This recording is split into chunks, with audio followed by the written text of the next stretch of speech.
Good morning, everyone. Welcome back to the channel. Today we are going to be talking about another birth defect. I do like talking about birth defects, but this one is known as conjoined twins. Yes, when two twins are born connected to each other. So if you want to hear more about conjoined twins, let's stay tuned and let's get into it.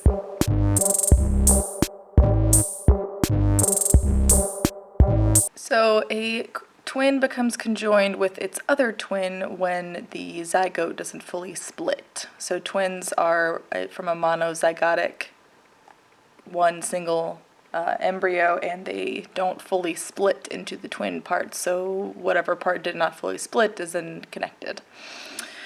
So conjoined twins are also known as Siamese twins, and that came from a Chinese pair of sisters, Chang and Eng, I think it was pronounced. They were born in the early 1800s, died in 1874, and they were born in, I think it's pronounced Siam, Thailand, or Siam. So that's why they are called Siamese twins, because they were from Thailand. Most conjoined twins are joined at the chest, abdomen, or pelvis.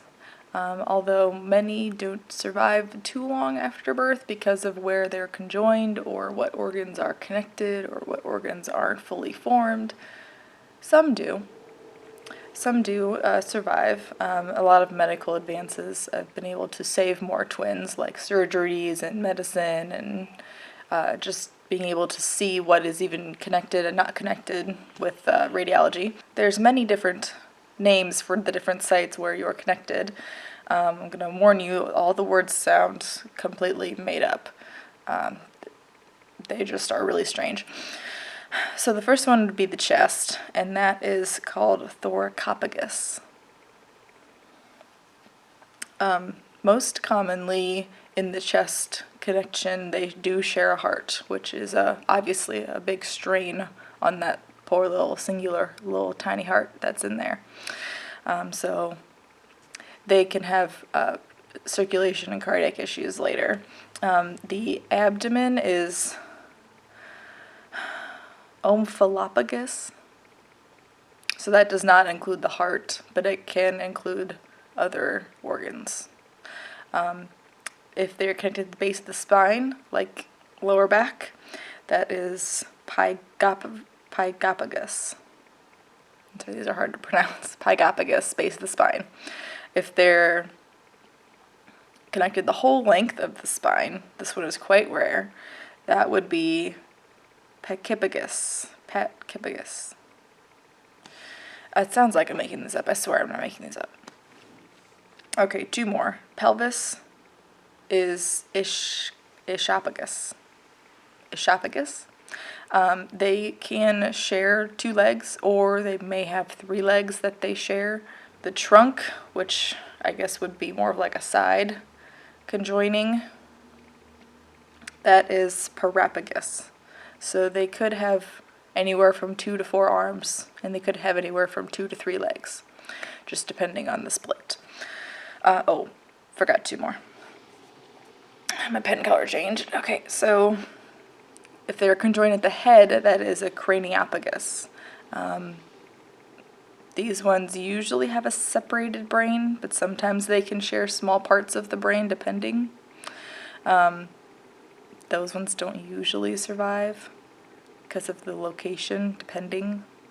The last one is head and chest, which would be Cephalopagus, which is anywhere from the head, face, upper body area. These ones also usually don't survive because of the way the conjoining is. So now that I've depressed you, we're going to talk about different other kinds of twins. So there could be a type of conjoined twin called Fetus and fetu, which is where one twin is just totally inside your body, and they're not presenting outside in any way. Very, very rare. Or one twin could be significantly smaller than the other twin, then they would be considered asymmetrically conjoined. So maybe the one is like a full-size body person, and the other one is significantly smaller with smaller limbs, etc.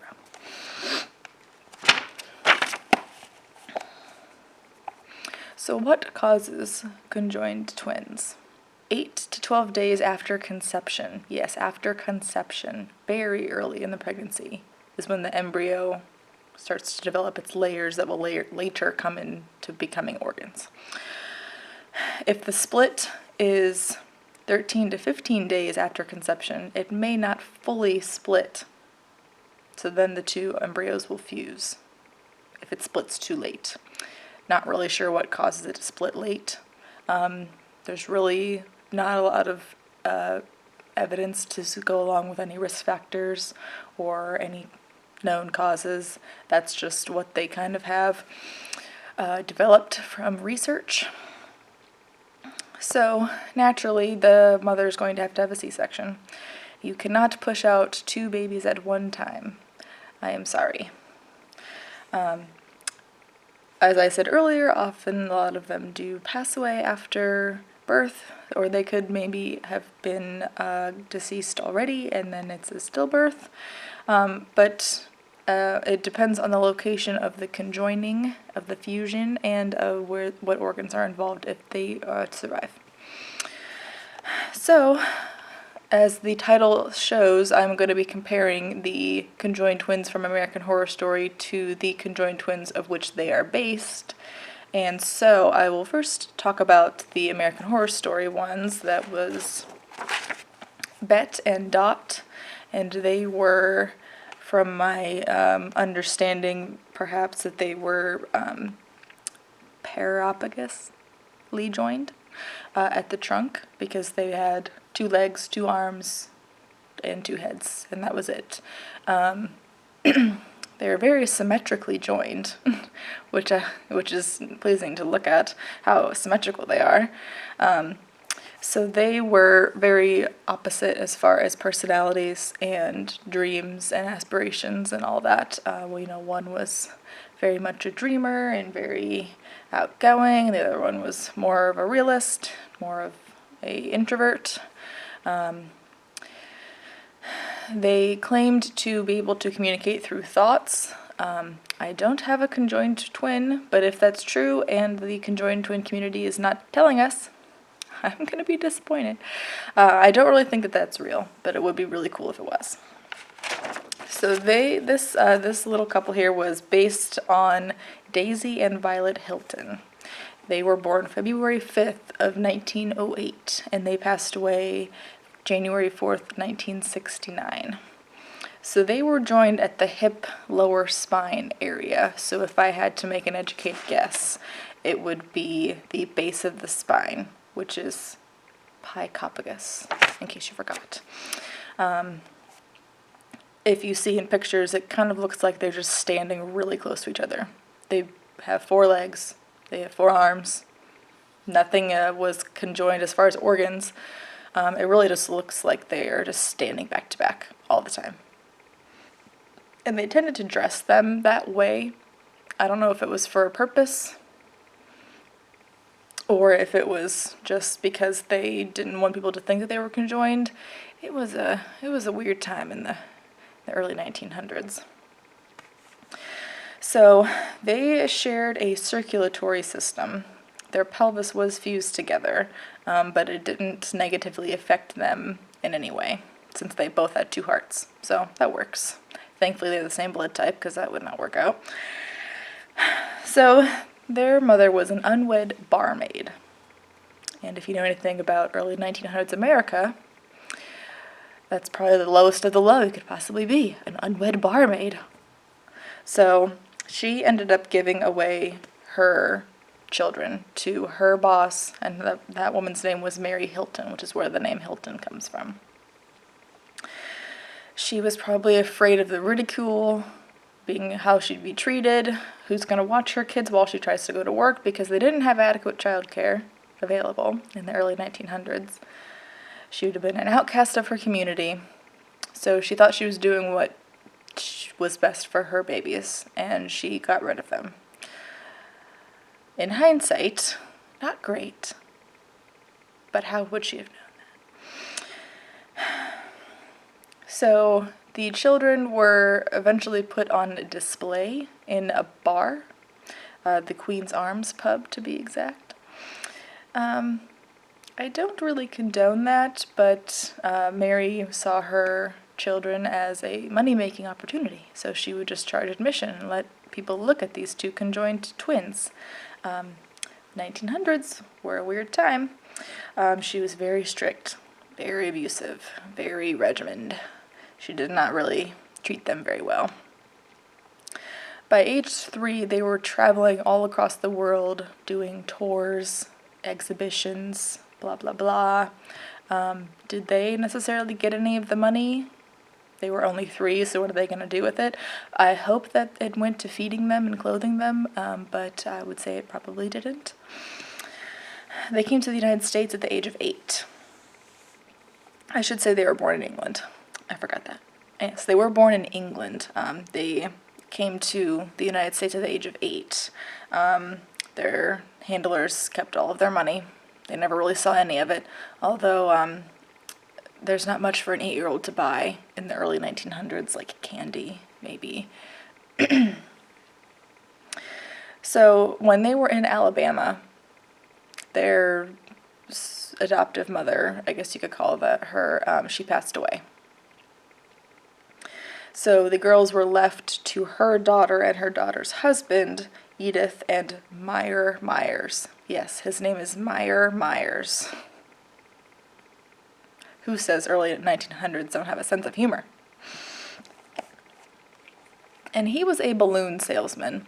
And now, maybe that's true, and maybe it's a front.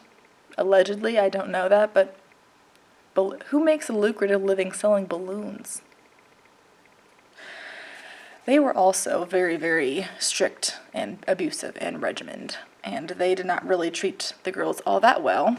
Although they did train the girls in jazz music. Violet learned to play the saxophone, Daisy played the violin, and they used that as another kind of a gig that they would do, like a performance that they would put on to have people come and pay for. At least they learned a skill. I don't know. So now it's 1931, and the girls are math in their early 20s. I can't do math. So they sued the Myers for holding their wages, for how they treated them, for all those things. And they won $100,000 in damages, which in today's money is about $1.4 million. It's a pretty good settlement. Pretty good settlement. So after this, they were obviously adults. They moved on from the Myers, and they became performers, and they called themselves the Hilton Sisters Revue.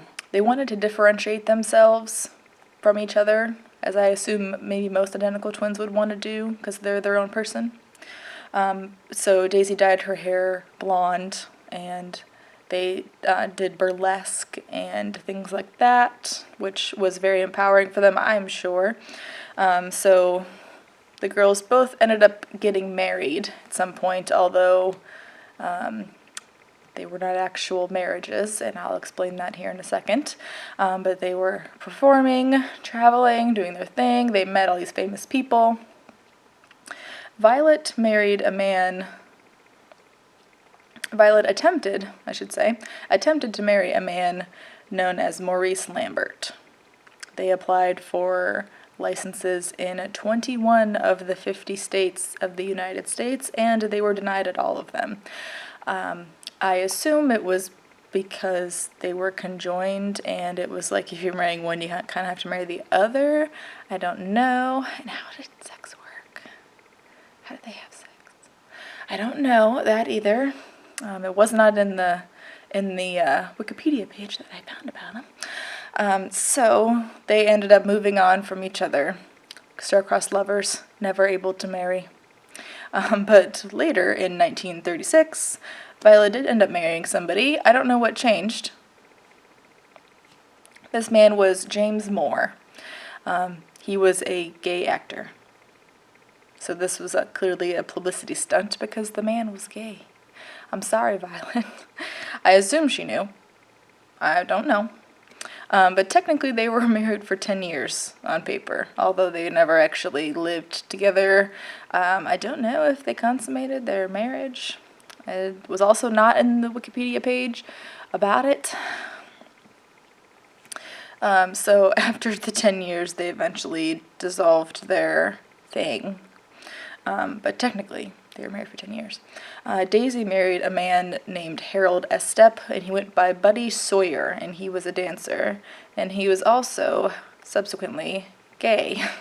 They were married for 10 days. Way to do your sister. 10 days.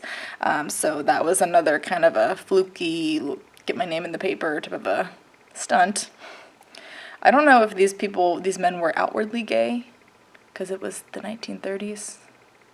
I don't know. But we know they're gay now. They're probably also dead. But as time went on, they did their performances, they moved around, they had a manager, they did their thing, they made a lot of money, they had a lot of fun, they met a lot of people, they had a great time. So 1961, their career's kind of winding down, and they do their final performance at a drive-in. This was in Charlotte, North Carolina. So their tour manager, I don't know, he just pieced out. He was like, you know, I'm good. I'm done doing this thing. I don't really want to manage these twins anymore. I'm just gonna head out. I'm just gonna peace out. So he sure did. Left with the car and the money. Just straight left. And the girls were just standing there, lonely and confused. Didn't know what to do. So they ended up finding work at a local grocery store, and that is where they worked until they died in 1969. Yeah, 1969 when they passed away. So one day the twins did not report to work, and the manager was concerned because they were always very prompt and hard workers. So he calls the police, they do a welfare check. They were found in their home to have passed away from the Hong Kong flu. And now don't get me started on the Hong Kong flu, that is a whole another video. So from the autopsy, it was confirmed that Daisy had died first. And since they were conjoined and shared a circulatory system, all that not goodness kind of got up into Violet's side. She passed away 2 to 4 days later of sepsis because she was conjoined to a no longer living body. So that is the twins that the American Horror Story twins are based on. Their similarities were, I don't know, just that they were conjoined and they did performances. These Daisy and Violet, they were in a few films, like Freaks, that we've talked about before on this channel, and other videos, and things like that, but they did not really do the whole, like, circus thing. It would have been just as lucrative, I'm sure, as what they did do. So there was a bit of similarities, but, I mean, creative license. Do your thing. If you liked this video, please start CPR my like button and defibrillate my subscribe button with 200 joules. And if you're not CPR certified, there's a link down below that you can schedule a class to become CPR certified and save a life. I realize that we're not having classes right now, but you can get prepared for a future class. And I will see y'all in the next one. Thanks for watching. Bye.